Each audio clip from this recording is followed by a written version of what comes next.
I never thought a place as seemingly innocent as a fast food joint could become the backdrop for a nightmare. But that's precisely what happened at the Jack in the Box where I worked.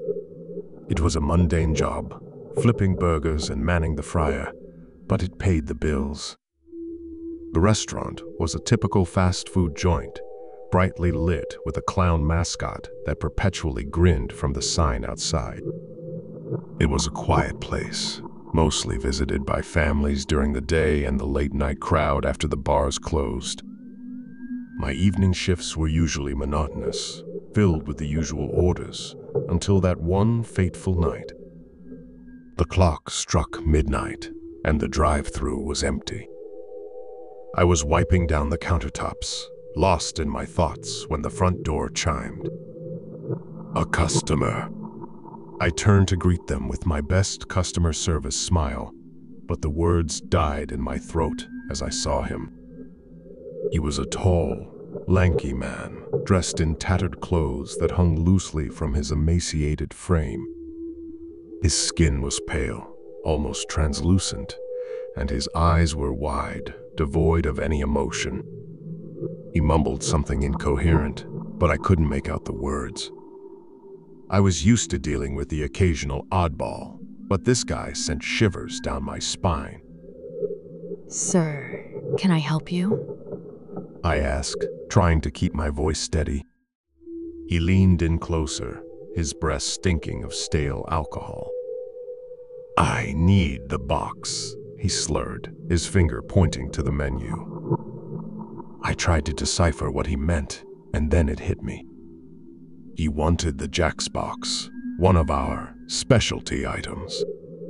I punched the order into the register and prepared the meal, keeping an eye on him. He continued to mumble to himself, and as I handed him the box, I couldn't help but wonder what had brought him to this sorry state. He took the box and staggered to a corner booth, where he sat down, staring at it as if it held the answer to all his problems. I went back to my cleaning, glancing over at him from time to time.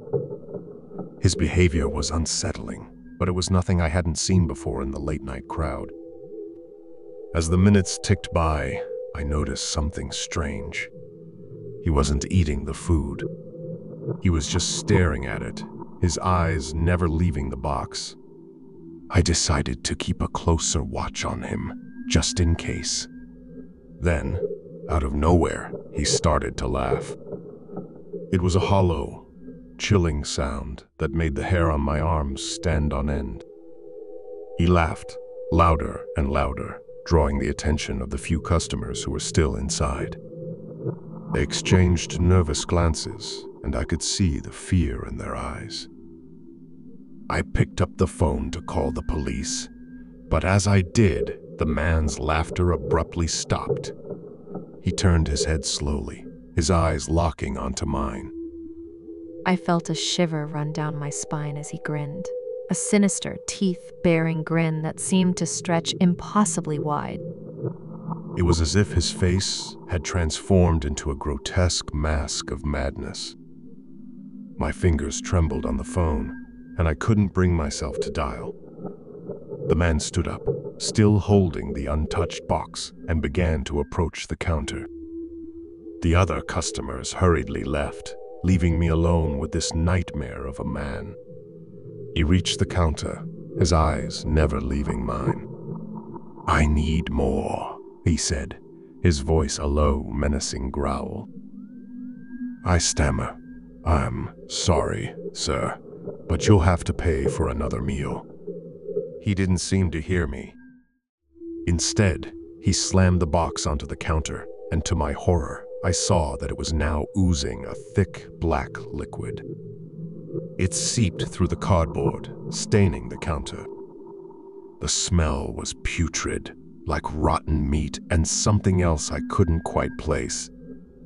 "More," he repeated, louder this time, his eyes boring into mine. I fumbled to prepare another box, my hands shaking uncontrollably.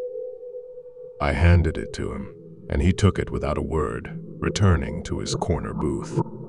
He continued to stare at the box, never eating, never breaking eye contact with me. I didn't know what to do. I couldn't call the police. What would I tell them? That a man was sitting in a booth, staring at a fast food meal? But the atmosphere in the restaurant had turned oppressive, as if an invisible darkness had settled over everything. Time seemed to stretch on forever as I watched him. Minutes turned into hours, and still, he didn't move. His gaze was unrelenting, and I felt as though he was trying to communicate something to me, something I couldn't understand.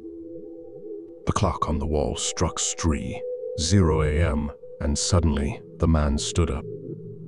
He left the box on the table, and with one last chilling grin, he walked out of the restaurant. I rushed to the table, my heart pounding, and picked up the box. The black liquid had spread, staining the entire table. I gagged at the smell and quickly disposed of it in the trash, trying to rid the restaurant of the noxious odor. The rest of the night passed in a blur. I cleaned and sanitized every inch of the restaurant, trying to shake off the feeling of dread that had settled over me. I couldn't get the image of the man's face out of my mind, that twisted, nightmarish grin. As the first light of dawn broke, the morning crew arrived, and I tried to explain what had happened. They exchanged skeptical glances and chalked it up to a late-night customer with a strange sense of humor. But they didn't see the look in the man's eyes, the way he had stared at me as if trying to convey some hidden message. I couldn't shake the feeling that something was terribly wrong.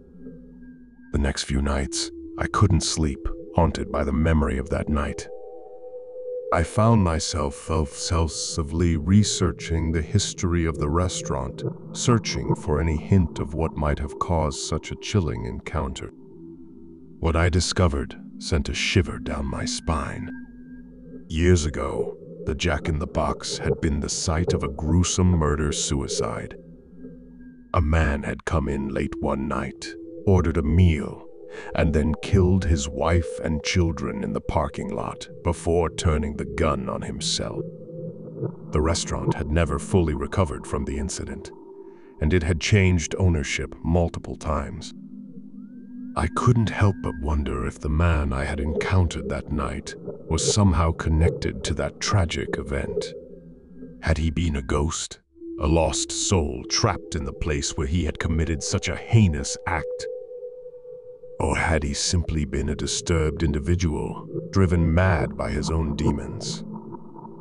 I couldn't find any answers, and the more I delved into the restaurant's history, the more I felt like I was descending into madness myself. I became convinced that the restaurant was cursed, that it was a magnet for dark forces that had tainted the place. I quit my job at Jack-in-the-Box, unable to bear the weight of the dread that hung over it. But even now, years later, I can't escape the memories of that night.